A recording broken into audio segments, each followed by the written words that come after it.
We don't want children to feel that they are only studying for an exam.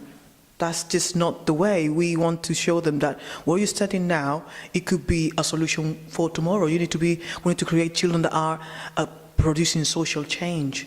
We need socialpreneurs. That's what we need. Say that again, Preneurs. See, you hear that, GKTV? Socialpreneurs is what we need. There was empires in Africa called Kush, Timbuktu, where every race came to get books. My success to you, even if you wish me the opposite. Sooner or later, we'll all see who the prophet is.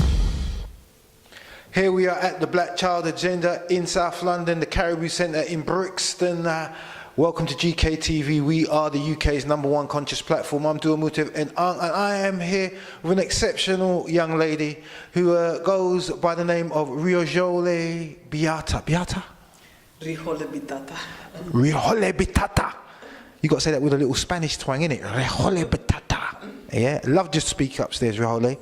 All right, and you are from the ATL Learning Centre, which specialises in languages. Yeah, oh, in fact, tell us what you do. Yeah, well, I'm a language specialist teacher, and through the ATL Learning Centre, we want to promote children going into science and languages. That's what we want to do. Yeah. And why I say she does such a marvellous thing is because at this present time, especially in our schools out there doesn't seem to be that many children interested in the sciences or languages at this present time, right?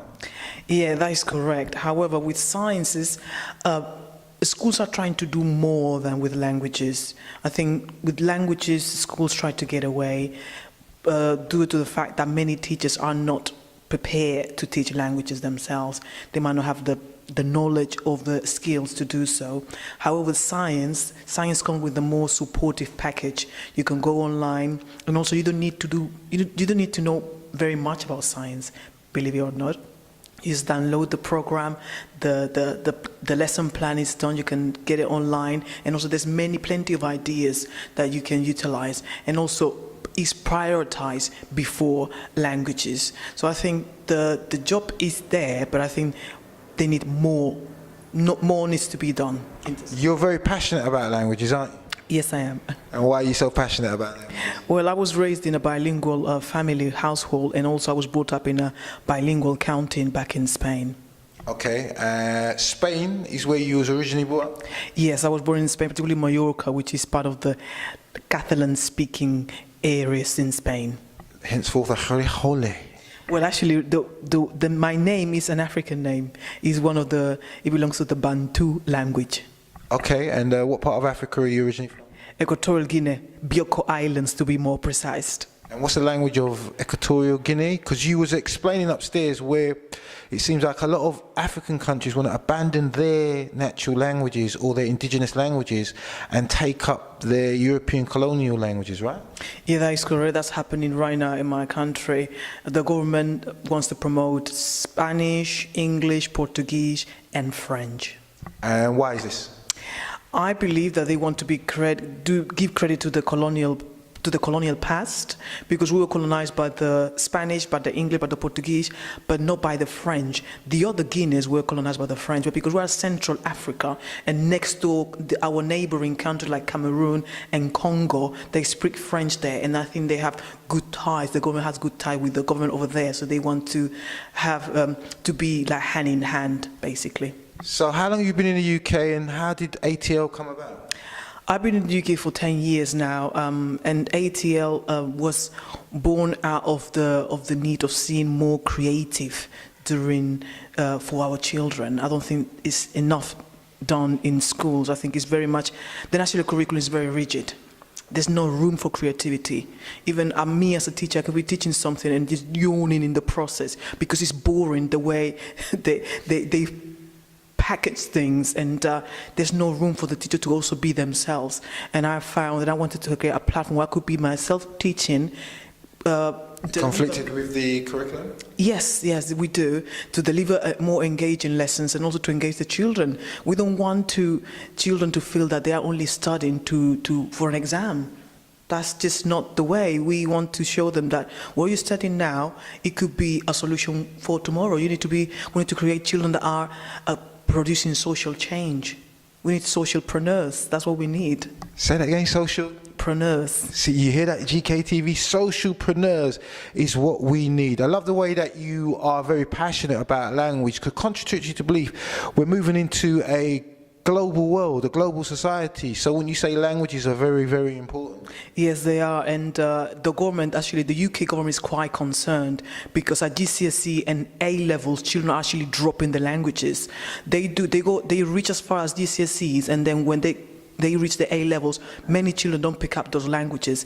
And statistics show that in comparison to other European children, the British children are doing quite bad in modern foreign languages. Why would you say they're not picking up the languages? Why do you see that, not that passion that I see you have and was speaking about, and I see sometimes in others about other, because really you're going to have a handicapped child in terms of, when I say handicapped child, I don't mean physical disability, but in terms of the abilities to be able to function in the world. Really what seems to be taking place is countries like Equatorial New Guinea have to come down to European standards, where we should be encouraging, in fact, all children to be speaking more than one language, right? Of course, yeah, but I think it's more to do with the attitude of the British government. I think they've started quite late introducing modern foreign languages. When I started teaching modern foreign languages, a year later, after I started, they said, well, the funding is finished, so obviously we don't want to. They put the money as an excuse to say we are going to shift our interest to other subjects, and we are going to put language, actually take languages out. And now we are 2 years later with Gove came said we are going to have languages again compulsory from September 2014. But some schools are not actually delivering or teaching languages on a consistent basis. It's more hit and miss, or half an hour here, half an hour there. And when you speak with many teachers, I speak with some colleagues that say to me, I'm not feeling confident about teaching languages. Why don't you do it? And me as a language specialist teacher, I'm in a situation where I would love to do it, but the head teacher decides, no, we are not going to employ you for this, we're going to employ you for something else.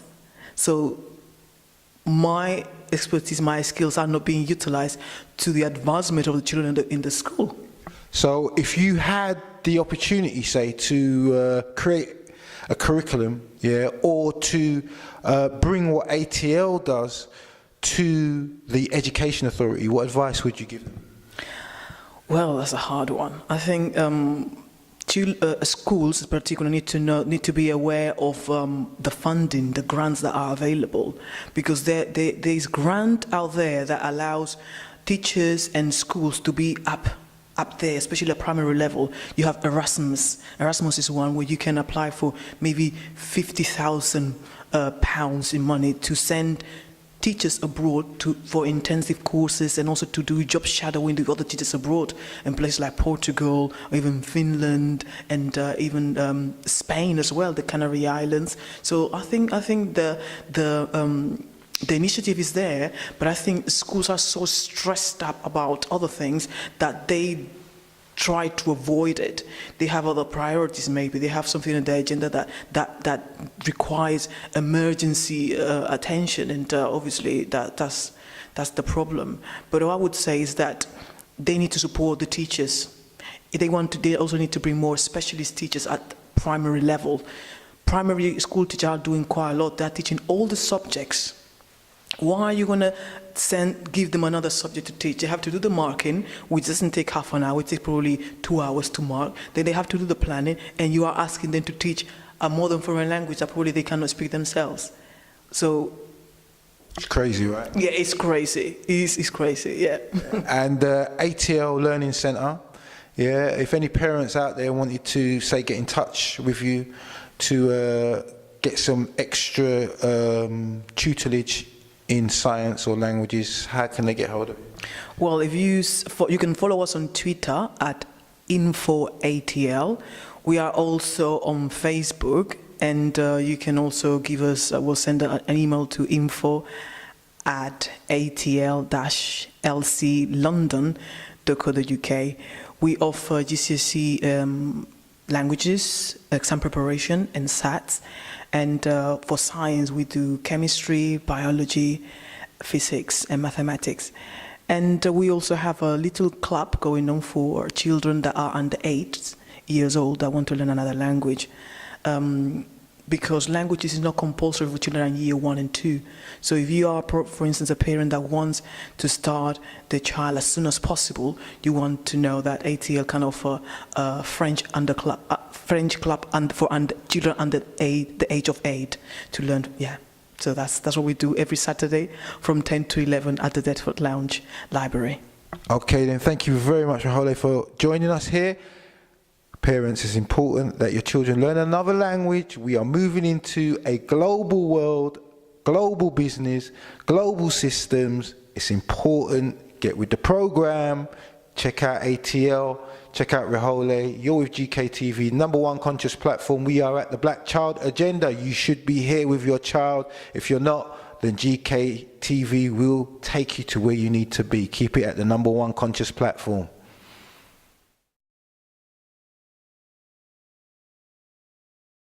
We don't want children to feel that they are only studying for an exam.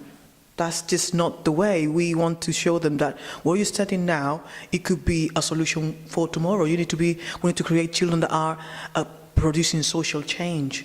We need socialpreneurs. That's what we need. Say that again, social? Preneurs. See, you hear that? GKTV, we are the UK's #1 conscious platform. I'm Dua Mutiv, and I am here with an exceptional young lady who goes by the name of Rijole Bitata. Bitata? Rijole Bitata. Rijole Bitata. You got to say that with a little Spanish twang, innit? Rijole Bitata. Yeah, love just speak upstairs, Rijole. All right, and it's because at this present time, especially in our schools out there doesn't seem to be that many children interested in the sciences or languages at this present time, right? Yeah, that is correct. However, with sciences, schools are trying to do more than with languages. I think with languages, schools try to get away. Due to the fact that many TV socialpreneurs is what we need. There was empires in Africa called Kush, Timbuktu, where every race came to get books. My success to you, even if you wish me the opposite. Sooner or later, we'll all see who the prophet is. Here we are at the Black Child Agenda in South London, the Caribou Centre in Brixton. Welcome to GKTV. You are from the ATL Learning Centre, which specialises in languages. Yeah, in fact, tell us what you do. Yeah, well, I'm a language specialist teacher, and through the ATL Learning Centre, we want to promote children going into science and languages. That's what we want to do. Yeah. And why I say she does such a marvellous thing